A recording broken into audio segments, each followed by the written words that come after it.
Placing a loved one in a nursing home is a very emotionally charged decision for you and significant guilt by a lot of family members. And this guilt comes from several sources. And we're going to talk about that in a minute.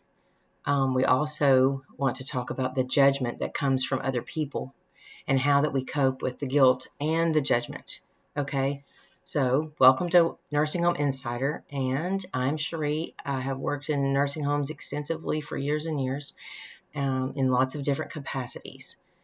I've had a love for old people since I was 8 years old and worked in a nursing home as a volunteer, and that started into more and more and more. So, I've been around, and now I'm getting older myself, and I feel like this is definitely a topic that we need to talk about because I see it so much, and I hear it, and I see people crying and worried about their loved one. Okay, so let's talk about why people feel the guilt. I mean, pretty much that's obvious, but I just want to, there's just a few things that I want to talk about. First of all, broken promises. Maybe at some point, you promised your spouse, you promised your mom or your dad, I promise I'll never put you in a nursing home. And then situations happened, things that we don't have any control over. Okay. And you've had to break that promise, especially if you're dealing with something like a end-stage dementia or a total care patient, and those things. I mean, and I'm not here to judge anybody because you never know the situations, and you don't know people that are dealing with it and where their breaking point is. Okay, so broken promises. Many people feel like they're giving up on their loved one, that they couldn't do it, so they feel bad because they just didn't have the capacity to do it. Culturally, especially, I mean, there are some groups that kind of all live together and take care of each other, and maybe even in that situation, they couldn't do it. There's a loss of control. I feel like families feel guilty because they can't directly oversee their loved one's care. And I feel like maybe if you've got a person like that they're the ones that when the loved one's in the nursing home, that they're kind of annoying.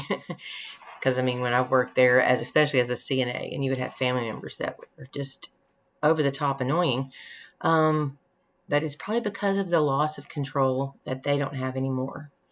And then, of course, there's society, the stigma that nursing homes are so awful, and they're going to be neglected, and they're not going to have any love or any of those things.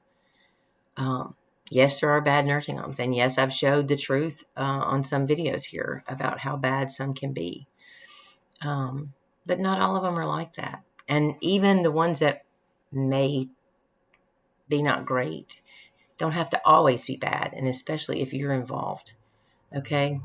Financial concerns, of course, are a big issue because taking care of somebody in your home, is even more expensive than a nursing home. I know it doesn't seem like that because nursing home care is like $7,000 to $10,000 a month. But staying at home and paying somebody a decent salary, which we've discussed before, is even more. And because you can't do it 24/7. Anyway, what influences the guilt? I feel like daughters especially would feel more guilty. It says in the stats that daughters do feel guilty because of societal expectation that women are caregivers. So, you've got your mom or your dad, and you're having to put them in a home, and you're the daughter, that's saying you're going to feel more guilty than if your brother did it. And some of you may disagree with that. I mean, my brother is extremely loyal to mom, especially. So, boys and moms and girls and dads, it's always been a thing. But they do say that girls tend to feel more guilt. And mostly all my audience is women anyway. So, y'all know what I'm talking about. And then your health and your circumstances.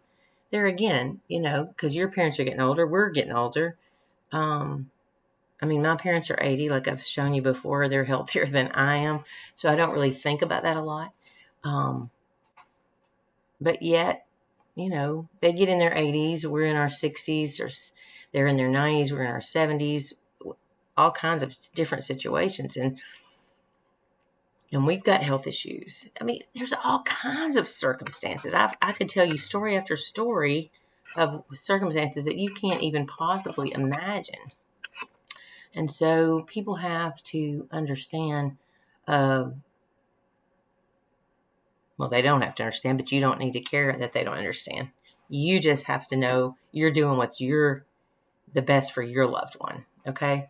And how do you cope with this guilt? And that's what we want to talk about, because number one, you don't need to feel guilty. And you have to acknowledge that emotion, first of all, that you are, and I'm not a psychiatrist, acknowledge your guilt, rather than suppressing it. Suppressing anything, it's not a good idea. So just think, I feel guilty about this. Why do I feel guilty about this? And then you need to reframe your decision. Not that I shouldn't have done it.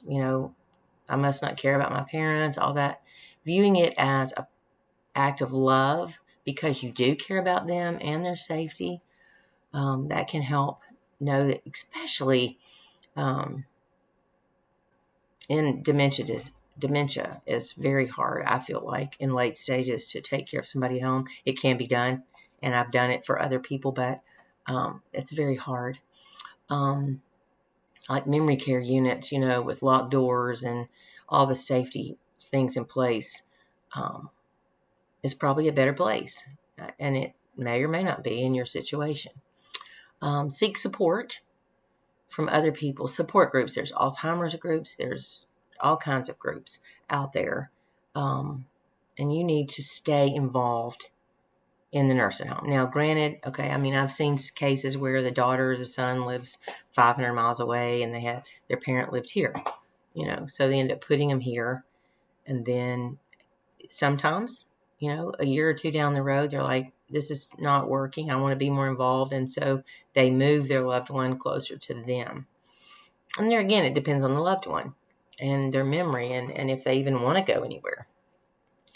So that's important. But to stay involved as much as you can is very important, and have some self-compassion. And I feel like there again, we women tend to judge ourselves and not be as compassionate on ourselves as we are to other people. I mean, I know I have a really high of self-judgment sometimes. So you have to take care of yourself. You have to give yourself compassion. And those are very important things. Now, why people judge, I have no idea. And I know that, like, the short I did on TikTok and YouTube about the fingernails for CNAs, everybody's telling me that I'm judging CNAs. And number one, I was a CNA. I'm not judging anybody. I'm asking a question because I know how to do the job. And it just seemed hard to me to do that with long fingernails.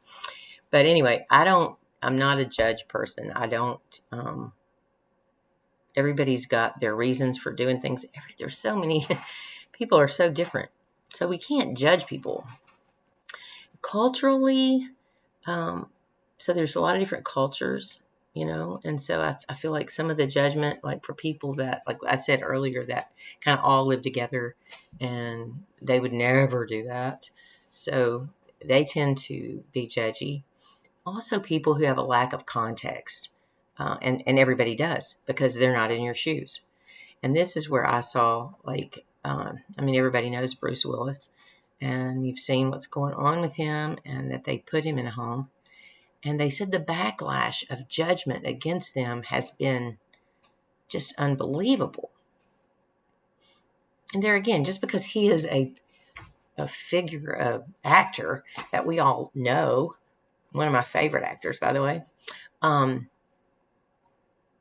it's nobody's place to judge his family for what they're having to do, because they're not there 24/7. They don't see what in the world is going on with Bruce and how hard it is and all the, the kids. And it's just a lot. It is a lot to take care of someone 24/7. Okay. if you've never done it, I don't believe anybody should do that. There's love, and there's taking care of somebody, and there's also quality of life for you and for them, and taking care of yourself.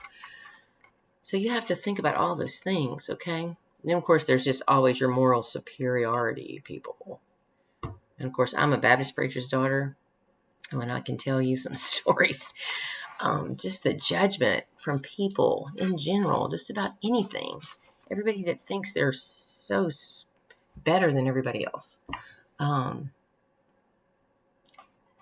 don't let any of that bother me anymore. I don't think I ever really did, but I sure don't now.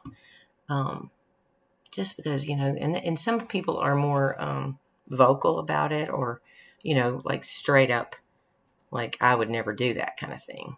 And then you've got the passive aggressive kind that's like, oh, I would just look how great their people are taking care of their mom. They're at home, implying that other people are not doing it. And then you've got, online is even worse because people say things online that they would never say to somebody's face. And if you do any of these things, shame on you, because you don't know where people are and what they're going through. Misinformation, there again,